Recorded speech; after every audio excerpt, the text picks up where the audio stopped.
Nuestra primera clase de nuestro segundo tema principal de nuestro curso de preparación para operador CNC. En esta segunda sección del curso vamos a hablar sobre los planos de trabajo. Esta sección del curso va a estar compuesta por los siguientes temas. Vamos a ver los diferentes tipos de planos que hay, enfocándonos específicamente en los planos de fabricación, que son los planos que todo operador CNC debe de poder interpretar. Vamos a ver los diferentes componentes de un plano de trabajo, los tipos de vista, los métodos de proyección, las cotas, los métodos de acotación y la simbología utilizada en los planos para la representación de cierta información, así como el acabado superficial y las tolerancias dimensionales y geométricas. Los planos de trabajo son la herramienta que utilizan las empresas para comunicar información a los operadores CNC. En la clase de metrología observamos que existen algunos criterios que el operador debe de contemplar a la hora de fabricar un componente. En esta ocasión vamos a hablar sobre los planos, que son la herramienta que utilizan las empresas para comunicarle esta información al operador por medio de una simbología o la representación de ciertos segmentos. Vamos a ver todo lo relacionado con los planos en esta sección. El objetivo es que ustedes puedan leer e interpretar lo que es un plano de trabajo. Como primer tema tenemos lo que es un plano. Los planos son una técnica utilizada para representar un objeto tridimensional en un papel de dibujo bidimensional. Los ingenieros suelen utilizar esta herramienta para transmitir información sobre un objeto concreto por medio de una representación visual, dando información como lo son las dimensiones, tolerancias o algunos otros requisitos que se deben de contemplar a la hora de fabricar el componente. Toda construcción o fabricación comienza como una idea en la mente y es utilizado lo que es el plano de trabajo para plasmar esta idea en el papel. Tenemos diferentes tipos de plano en la industria, dependiendo del tipo de actividad o el tipo de industria en el cual se vaya a implementar esta herramienta. Vamos a encontrar una serie de variantes tanto en la estructura como en la terminología empleada en dichos planos. Aquí tenemos unos ejemplos de los planos enfocados en diferentes industrias, como lo son los planos de fabricación, de inspección, de instalación o de arquitectura. Por ejemplo, tenemos los planos de arquitectura que son utilizados por las personas que se dedican a la construcción, que la finalidad es transmitir la estructura de un edificio o de alguna estructura de este estilo. De instalación, como por ejemplo cuando nosotros vamos a instalar algún objeto o vamos a realizar el ensamble de algunos componentes, son otro tipo de planos. Nosotros como operadores CNC nos vamos a especializar y a enfocar en lo que son los planos de fabricación, ya que la tarea que va a desempeñar un operador es la creación de un componente, cumpliendo con los criterios especificados en este plano. Los planos de fabricación son un dibujo y un documento autorizado por las empresas que sirve para producir un componente diseñado previamente. Debe proporcionar información clara y precisa para la fabricación de esta pieza. Suele incluir cierta información, como lo son los criterios de fabricación o los estándares de calidad que debe de cumplir este objeto.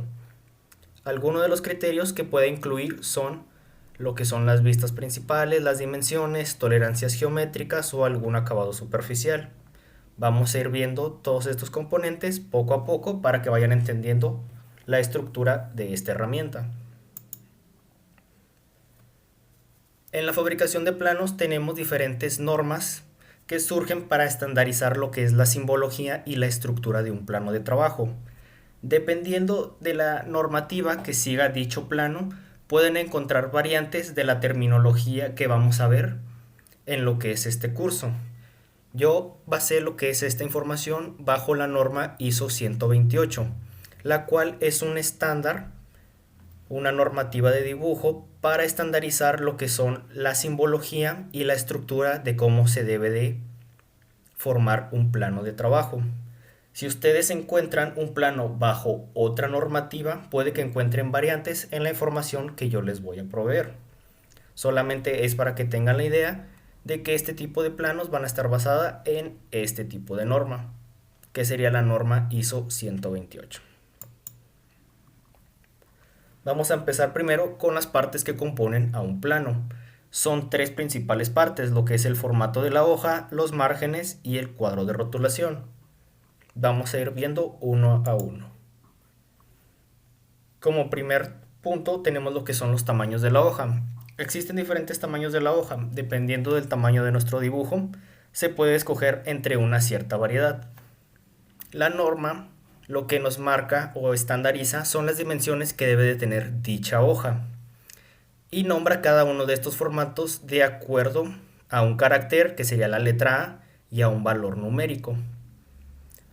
Poniendo como ejemplo, este tipo de medidas está estandarizado por lo que es la norma, pero ciertas dimensiones se asemejan al tipo de hoja que nosotros conocemos comúnmente, como lo que es tamaño carta o tamaño oficio. Solamente que al ser especializados y están enfocados en lo que son planos de trabajo, pues ya surge una amplia variedad de lo que son diferentes dimensiones. Pero para que entiendan que estos valores están representados por lo que serían este tipo de dimensiones. Después tenemos lo que son los márgenes del plano. El margen de un plano es un área rectangular en blanco que se usa para delimitar lo que es el área de dibujo. Esta área va a delimitar lo que es la sección del plano en donde se va a incluir toda la información. Suele tener un espaciado determinado por la norma hacia lo que es el borde físico de la hoja. Esto para delimitar el área y para generar alguna sección de espaciado por si el plano se desea sujetar o colocar sobre cierta sección. Como podemos observar, aquí tenemos un ejemplo de un plano que tenemos un espaciado un poco mayor del lado izquierdo. Generalmente esta sección es utilizada para la sujeción del plano con algún tipo de dispositivo, pero nada más quiero que observen cuál es la composición y por qué se estructura de esta manera. Después tenemos lo que es el cuadro de rotulación. Un cuadro de rotulación en un dibujo es un segmento rectangular o un conjunto de segmentos rectangulares adyacentes que se utilizan para transmitir cierta información sobre este plano de trabajo. Generalmente suele incluir cierta zona de identificación como obligatoria, que debe de contener lo que son los siguientes términos. Debe de incluir lo que es el número del registro, el título del dibujo y el nombre del propietario. Para la persona que vaya a diseñar o a fabricar los planos, en esta sección, que se conoce como el cuadro de rotulación, va a agregar toda la información que él considere pertinente para la interpretación de este plano, sin exceder lo que es la dimensión del plano. Después tenemos algo que es zona de información suplementaria. Los tres puntos que vimos anteriormente es la zona obligatoria, que se considera que todo plano debe de tener. Y la información suplementaria es ya información adicional que va a dar la persona que fabricó el plano para darle algún tipo de información específica a lo que es el operador. Puede ser simbología, algún dato técnico o alguna utilización de información que se usó para realizar esta pieza. Aquí tenemos un ejemplo de un cuadro de rotulación que vamos a utilizar nosotros durante el curso, que incluye lo que es el nombre del fabricante, que sería Miguel Adame, su servidor. Tenemos alguna información de la fecha en la cual se realizó, alguna firma de autentificación y el nombre de la pieza, así como las unidades en las cuales puede trabajar dicho plano, el material del que está compuesto la pieza, el sistema de proyección y algunos datos referentes a lo que es el formato, la escala o algún conjunto. Estos son los tres componentes principales usados para la fabricación del plano.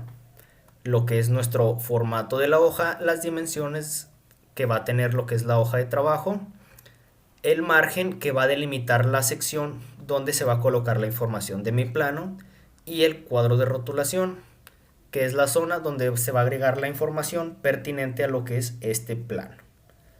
Esos son los tres componentes utilizados en la estructura de este plano. No es necesario que se aprendan y memoricen todo lo que son los formatos de hoja ni todo lo que es la información que debe tener un cuadro de rotulación. Lo que ustedes deben de poder saber es realizar la interpretación y el uso que tienen estas secciones del plano en lo que sería el plano de fabricación. saber que en el cuadro de rotulación va a estar la información de mi plano de trabajo, el margen para qué sirve y el formato de hoja con el cual puede trabajar. En la siguiente sección vamos a ver unos ejercicios para ir aclarando lo que es esta información y ustedes puedan ir practicando.